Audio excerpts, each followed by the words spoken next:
नमस्कार, आप देख रहे हैं स्वतंत्र खबर, जन की आवाज़ सच्चाई के साथ। नमस्कार, मैं पौड़ी ज़िले के चौंदकोट के गुराड़ गांव में इस वक्त मौजूद हूं।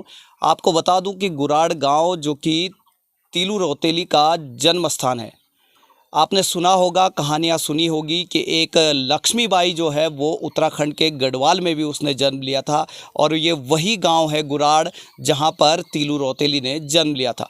आपको बता दूं कि तीलू रौतेली वो वीरांगना है जो 15 साल की उम्र में युद्ध के मैदान में उतर चुकी थी और 22 साल तक उसने युद्ध के मैदान में युद्ध किया और वीरगति को प्राप्त हुई।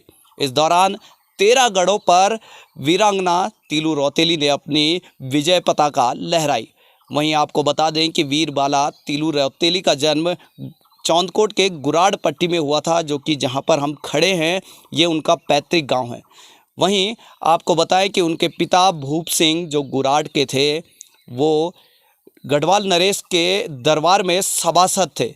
कहीं ना कहीं वहीं से प्रेरणा मिली होगी कि गढ़वाल नरेश, और आपको इसके पीछे की मैं कहानी बताऊं कि क्यों वीरबाला तीलू रौतेली युद्ध के मैदान में उतर पड़ी। आखिर क्या कहानी थी और क्या समस्याएं थी, किस कारण से वो यहाँ पर उतरी, कौन सी वो भावना थी जिसने उसे वीरांगना बनने पर मजबूर किया। आपको बता दें कि गढ़वाल में कैंतुरों का आक्रमण हुआ। कैंतुरों के आक्रमण के दौरान उनके पिता वीरगति को प्राप्त हुए। वहीं उसके बाद अपने पिता का प्रतिशोध का बदला लेने के लिए वीरबाला तीलू रौतेली के दोनों भाई और मंगेतर जो कि ग्राम ईड़ा के थे जहां उनकी सगाई हुई थी, तीनों लोग कैंतुरों से लड़ते हुए वीरगति को प्राप्त हो गए। उसके बाद वीरबाला तीलू रौतेली ने ठानी कि मैं भी कैंतुरों से लड़ाई करूंगी। उन्होंने पूरी शिक्षा और दीक्षा ली। उसके बाद मैदान में उतर पड़ी। आपको बता दें कि वीरबाला तीलू रौतेली सबसे पहले कालागढ़ के समीप खैरागढ़ से उन्होंने कैंतुरों पर आक्रमण करना शुरू किया और सबसे पहली विजय उनके द्वारा कालागढ़ के समीप खैरागढ़ में कैंतुरों पर पाई गई। उसके बाद लगातार वो आगे बढ़ती गई और सल्ट महादेव तक, जो कि कुमाऊं का बॉर्डर है, गढ़वाल और कुमाऊं का बॉर्डर, वहाँ तक पहुँची और कैंतुरों पर उन्होंने अपना परचम लहराया। उसके बाद की कहानी मैं बताऊं कि किस तरह वीरबाला तीलू रौतेली वीरगति को प्राप्त हुई। वीरगति तो नहीं कह सकते बल्कि उनको छिपकर मारा गया।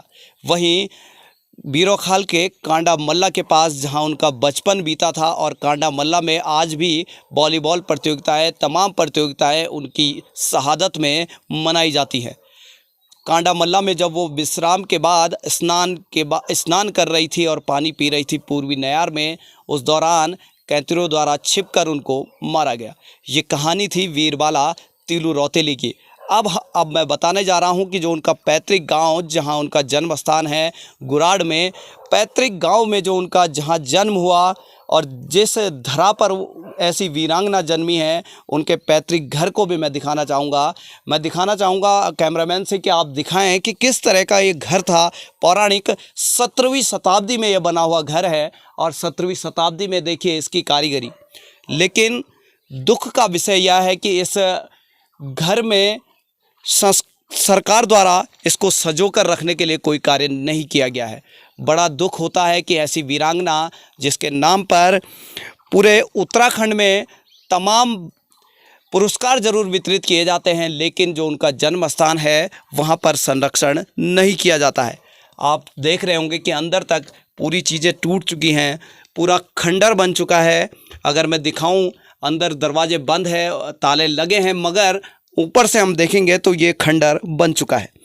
वहीं इस गांव में की सुविधाएं ज़रूर दी गई हैं, लेकिन अभी भी लोग मूलभूत सुविधाओं से ज़रूर वंचित हैं।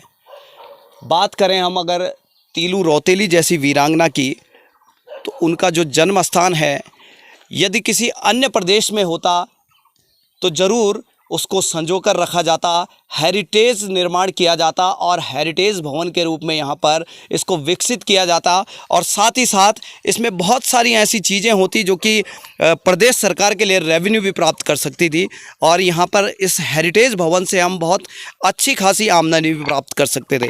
बहुत अच्छी जगह पर, सुंदर जगह पर यह रमणीक दृश्य है। लेकिन हम देख रहे हैं कि देखिए इतना बड़ा भवन, एक हेरिटेज प्रॉपर्टी, और इस हेरिटेज प्रॉपर्टी को बिल्कुल खंडर बना दिया गया है।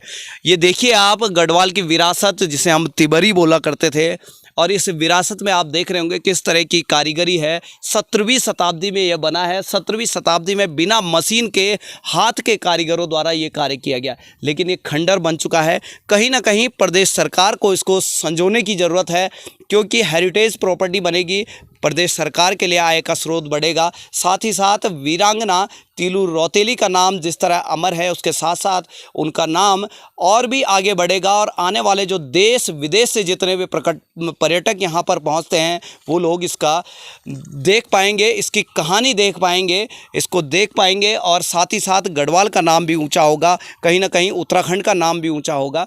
तो प्रदेश सरकार को ज़रूर इसके बारे में सोचना चाहिए। और ऐसी तीलू रौतेली को हम नमन करते हैं, जिसने 15 साल में युद्ध के मैदान में उतरकर और उसके बाद 13 गढ़ों पर विजय प्राप्त करी। कोई मामूली सी बात नहीं है। वीर बाला तीलू रौतेली को सत सत नमन।